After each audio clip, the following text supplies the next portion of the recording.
Welcome to Fauzia steps. कैसे हैं आप लोग सब? उम्मीद करते हो अल्लाह ताला के हिफ्ज़ अमान में होंगे, खैर आफियत से होंगे। जी हाँ, अगर आपके बाल बिल्कुल थिन हैं, आपकी मांग नज़र आ रही है, या बहुत सारे लोगों ने इस तरह के केमिकल्स वाले ट्रीटमेंट्स अपने बालों पर ले लिए हैं, हेयर डाइज़ इस्तेमाल कर लिए हैं, और वो चाहते हैं अच्छे अच्छे से मास्क बना बना कर बालों पर लगाते हैं, मेहनत करना पड़ती है बहुत ज़्यादा ताकि बाल दोबारा से थिन बालों को जो है वो थिक कर सकें, उनकी ग्रोथ को बढ़ा सकें, उनकी लेंथ को बढ़ा सकें। आप अगर चाहते हैं कि आपके बाल भी थिक हों, खूबसूरत हों, मज़बूत हों, जो मेरा ख़्याल है कोई भी ऐसा शख्स नहीं होगा जो ऐसा ना चाहता हो कि उसके बाल मज़बूत हों, लंबे हों, घने हों। तो इस तरह की एक रेमेडी समर्स के लिए आज मैं आपके लिए लेकर आई हूँ, जो आपके बालों को ना सिर्फ मज़बूत करेगी बल्कि लंबा और घना करेगी, हेयर फॉल को कंट्रोल करेगी। और जो मुख्तलिफ़ किस्म के जो हम मास्क बना बना के टाइम लगा लगा के अपने बालों को बेहतर बनाने के लिए करते हैं, उससे कहीं ज़्यादा आसान सी एक रेमेडी है, एक ऑयल है जो कि समर्स में लगाने के लिए मैं आपके लिए लेकर आई हूँ। क्योंकि जिस तरह से पौधों को या जड़ी बूटियों को या किसी भी चीज़ को खुराक की ज़रूरत होती है, इवन इंसान को खुराक की ज़रूरत होती है, इसी तरह हमारे बालों को, हमारी स्कैल्प को भी नरिशमेंट की ज़रूरत होती है। इसके लिए सबसे पहले हमें क्या चाहिए जी? सरसों का ऑयल चाहिए, जो तकरीबन हर घर में मौजूद होता है और ज़्यादातर लोग बालों के लिए सरसों का तेल इस्तेमाल करते हैं।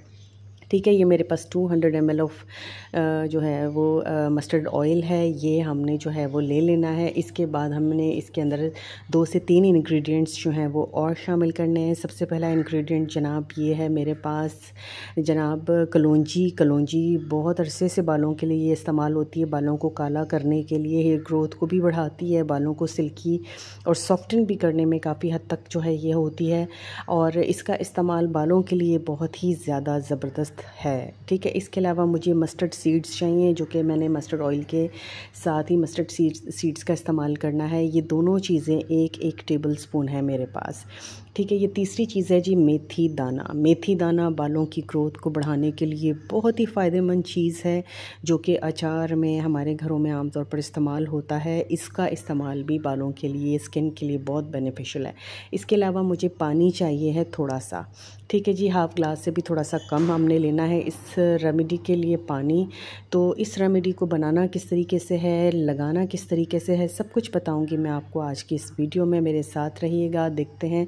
सबसे पहले एक सॉस पैन हमने ले लेना है और उसके अंदर हमने 200 ml ऑफ ऑयल, जो मस्टर्ड ऑयल था, वो हमने डाल लेना है। ठीक है, अब हम इसका फ्लेम जो है वो ऑन कर देंगे, और फ्लेम ऑन करने के बाद ऑयल हल्का सा जैसे ही गर्म हो जाएगा, तो फिर उसके बाद हमने इसमें आहिस्ता आहिस्ता 1 बाय 1 वो इंग्रेडिएंट्स शामिल करने हैं जो हमने इसको पकाने में इस्तेमाल करने हैं, जो 3 इंग्रेडिएंट्स मैंने आपको पहले बताए थे।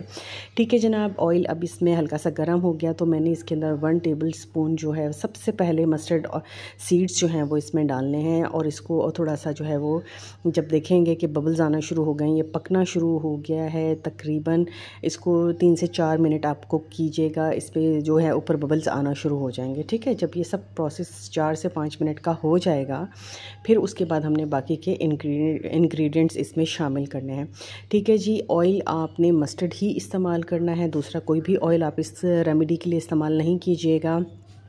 ठीक है, और समर्स के लिए यही सबसे बेस्ट रेमेडी है आपके लिए। ठीक है, ये देखिए जनाब, हल्का हल्का सा जो है इसमें बबल्स जो हैं वो बनना शुरू हो रहे हैं, ये पकना शुरू हो रहा है। हमने हीट जो है मीडियम टू लो ही रखनी है। जब तक ये कुक होता रहेगा तब तक हम इसे इतनी ही हीट पर रखेंगे। इसको 20 से 30 मिनट्स लग सकते हैं कुक होने में, और आपने इसको स्लो बिल्कुल फ्लेम जो है वो चूल्हे का जो है वो स्लो ही रखना है, ताकि अच्छे तरीके से जो ये सारी चीज़ें आहिस्ता आहिस्ता ऑयल के अंदर पकें, और इसके जो अच्छे असरात हैं इसके, वो ऑयल के अंदर सारे के सारे जो हैं वो आ जाएं। ठीक है जनाब, आपने इसी तरीके से इसको कुक करना है। देखिए, मस्टर्ड सीड्स को हमने मस्टर्ड ऑयल में डाला था और ये अब अच्छा खासा पक चुका है। ठीक है, अब इसके बाद मैं इसके अंदर कलौंजी का जो है वो 1 टेबल स्पून मैंने इसके अंदर ऐड किया, और इसको भी मैंने पकने दिया। ठीक है, फ़ौरन डालते साथ ही बबल्स आना शुरू हो गए, क्योंकि ऑयल अच्छा खासा गर्म हो चुका है, और उसके अंदर वो पहले वाली जो मस्टर्ड सीड्स थे वो पक चुके थे। तो उसके बाद मैंने इसके अंदर जो है वो 5 मिनट्स के बाद जो है वो ये सीड्स जो हैं वो कलौंजी सीड्स जो है इसके अंदर शामिल किए। इनको डालने के बाद भी थोड़ा सा कुक होने के बाद मैंने जो है वो 2 मिनट के बाद जो है वो इसके अंदर इसमें मेथी दाना शामिल कर दिया। मेथी दाना शामिल करने के बाद भी मैंने इसको हिलाना शुरू किया है, ताकि ये अच्छे से मिक्स भी हो जाए और सारी चीज़ें इवनली जो है वो कुक भी हो जाए। ठीक है। मेरा जो फ्लेम है वो स्लो ही है, मैं स्लो फ्लेम पर ही इसे बना रही हूँ। जब ये अच्छे से कुक हो जाएगा, ठंडा हो जाएगा, तो फिर ठंडा होने के बाद मैंने इसको जो है वो स्ट्रेनर की मदद से स्ट्रेन कर लेना है। ठीक है, एक बड़े बॉल में मैं आपको दिखा रही हूँ ताकि लाइव आपको सारी चीज़ें जो है वो नज़र आएँ और क्लियर हो जाएँ कि किस तरीके से हमने बनाना है। बड़ा बर्तन किस लिए लिया है ये भी मैं आपको भी बताती हूँ, क्योंकि हमने इसके अंदर इस रेमेडी में ये तमाम चीज़ें जो हैं वो इसको मज़ीद इसकी तासीर थोड़ी सी गर्म ऑयल की हो जाएगी। और ज़ाहिर समर्स हैं तो हमने अपने बालों पर इस तरह की चीज़ अप्लाई करनी है कि जो कि हमारे बालों को ठंडक दे। ठीक है, इसकी तासीर को ठंडा करने के लिए हमने क्या करना है, हमने इसमें थोड़ा सा पानी शामिल करना है। ठीक है, पानी आपने हाफ़ ग्लास से भी कम है ये जो मैं इसके अंदर डाल रही हूँ। ठीक है, ये पानी मैंने इसके अंदर डाल दिया और अब मैं इसको विस्क की मदद से अच्छे तरीके से विस्क करूँगी। जैसे जैसे हम इसको विस्क करेंगे तो हम देखेंगे कि ऑयल का कलर चेंज होना शुरू हो गया। अच्छे तरीके से विस्क कीजिए, बहुत अच्छे तरीके से विस्क करने के बाद आप इसको किसी अच्छी सी बॉटल में स्टोर कर लीजिए। ठीक है, जो ऑयल की बॉटल्स घर में होती हैं उसी तरह की किसी भी बॉटल में आप इसको विस्क करने के बाद जो है वो स्टोर कर लीजिएगा। ठीक है, लेकिन इसमें ऐसा नहीं होगा कि जो ऑयल है वो पानी जो है वो सेपरेट होगा। इसमें पानी इसके साथ मिक्स हो गया तो मिक्स हो गया। लेकिन जब भी आपने इसको यूज़ करना है तो यूज़ करते वक्त आपने इसको अच्छे तरीके से शेक करना है एक मरतबा और फिर उसके बाद आपने इसको यूज़ करना है।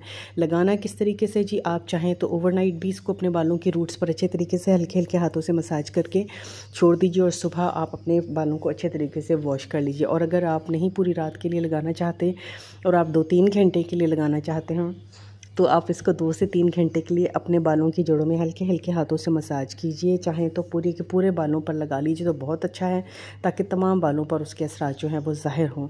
और ऊपर से लेकर नीचे तक आप सही तरीके से अपने बालों पर ऑयलिंग कर लीजिए। उसके बाद टॉवल करना चाहें वेट और हॉट वाटर का तो वो भी आप कर सकते हैं। ठीक है, और अगर इसी तरह छोड़ना चाहें तो इसी तरह छोड़ सकते हैं। ज़रा ये है कि अगर आप टॉवल कर लेते हैं तो उससे ये होता है कि जो भी चीज़ आपने अपने बालों पर अप्लाई की है तो उसकी जो तासीर है, उसके जो असरात हैं वो डीपली आपकी स्कैल्प तक चले जाते हैं और उसके जो बेनिफिट्स हैं वो डबल ट्रिपल हो जाते हैं। ठीक है जी, इसी तरीके से इसको आप वीक में 2 मरतबा इस्तेमाल कीजिए, चाहे तो 1 मरतबा इस्तेमाल कीजिए। उम्मीद करती हूँ आज की रेमेडी पसंद आई होगी।